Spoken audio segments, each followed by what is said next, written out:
America is somehow involved in Iron Man's in Iron Man's theory in some way, or Iron Man's origins in some way. So that could be irrelevant. Reason why is because Howard Stark, okay, helped Captain America during the World War II, and it was Howard Stark who helped him build the shield, or his shield, and make his costume design.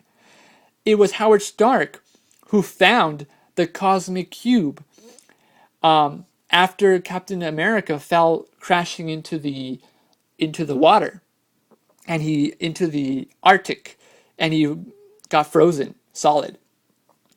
And so somehow Shield, or Nick Fury, was involved with World War II and Howard Stark in some way, behind the shadows.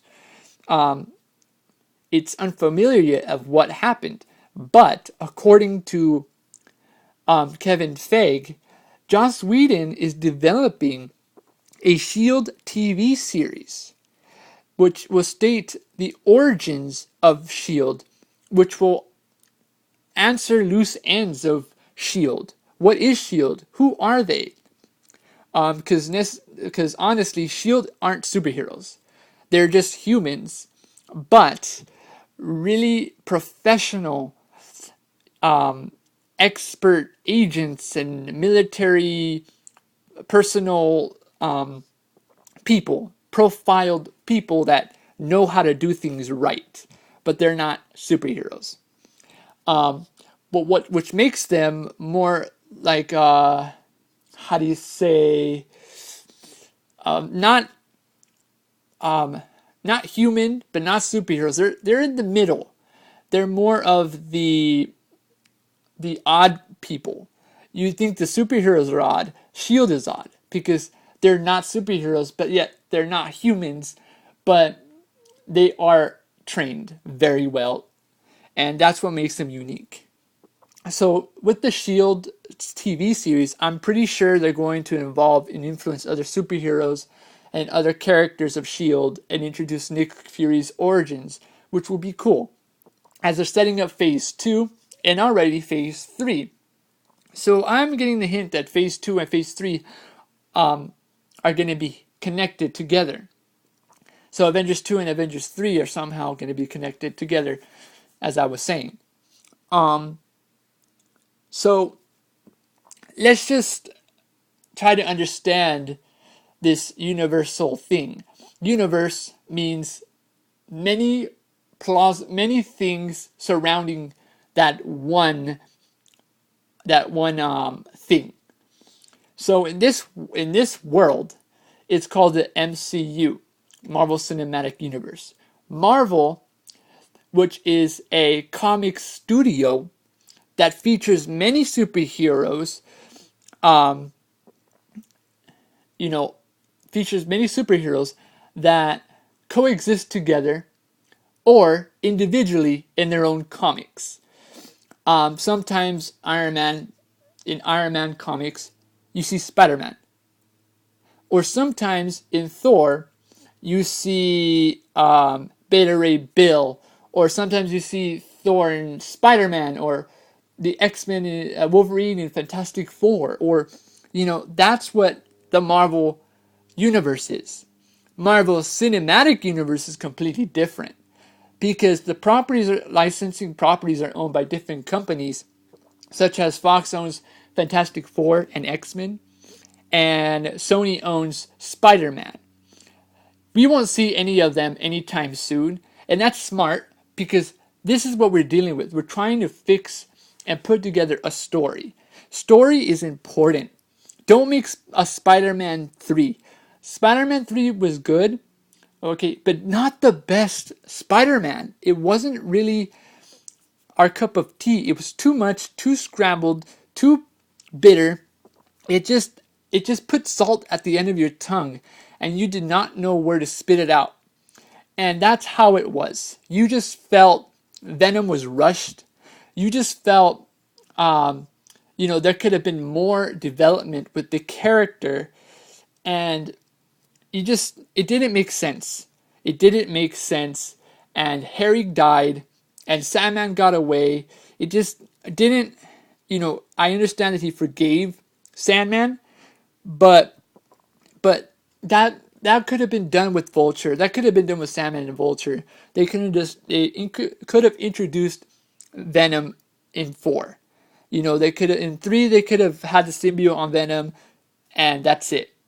In 4 they could introduce Venom and Carnage. But you don't have to rush it. You don't have to rush it. Like, it's fine. If Thanos, or Thanos, however you say it, is not in Avengers 2, that's fine. Have the fans surprised. Have them say, why isn't he in Avengers 2?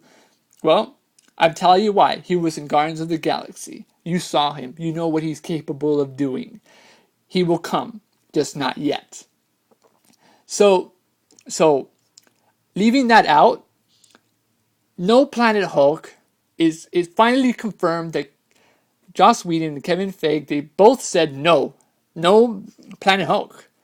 It's ridiculous. It's not going to be made yet. Or not this time around. This is not the story we're telling. Kevin Feige has not yet said no to Civil War. So we could be seeing maybe a Civil War story in Phase 3, but I doubt it. If they were to make a Civil War, they would have to downgrade it very badly. And I mean badly because you don't have the rights of other characters that are part of the Civil War story. I say you finish the story that you're telling and end it so you can do other stories. And the story they're telling now at the moment is part of this cinematic universe. And I have this, thing where Red Skull is still out there. Okay, yeah, he got incinerated, but that Tesseract or Cosmic Cube sent him to another parallel dimension. I'm thinking Asgard. That's what I'm thinking. In my personal thought is that Loki orchestrated something. They made some kind of deal. And Loki and Red Skull somehow are going to join together. And they're going to form the Masters of Evil. And together, they're going to resurrect Surtur. That's what I think. That's just my idea. But Kevin Feige said, Joss Whedon said it's not going to be bigger. It's going to be more smaller, more personal. So I'm thinking a Masters of Evil plot is good. Why not have Red Skull appear in Asgard and the Masters of Evil are trying to stop the Avengers from going into Asgard? I think that's brilliant too. So that will be a cool way to get it because Hugo Weaving stated that he does not want to do Red Skull anymore. It's not his thing. He has much respect for the studio he was in, but he does not want to do Red Skull. He did say, though, if he were to appear again, it would have to be in an Avengers movie. That saying, if they play smart, and I'm trusting Joss Whedon and Kevin Feige on this, they will have Red Skull in Avengers 2.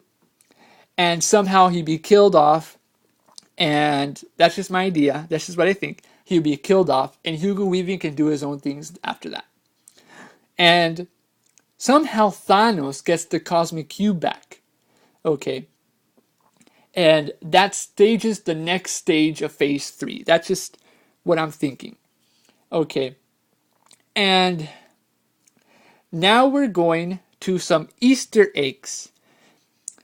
So the Easter eggs are several. But I'm going to tell some Easter eggs that I don't think a lot of fans have figured out. And if they did, thank you. But, for example, in Iron Man 2, Iron Man himself is sitting in the center of a donut hole. And the donut itself, says Randy's Donut. Now that's a weird accusation, I know, but Randy, okay, is Iron Fist in the Marvel Comics. That's Randy's name. And I have a feeling they didn't just put that just because. They put that for a reason. They put that. And I was getting a little laugh that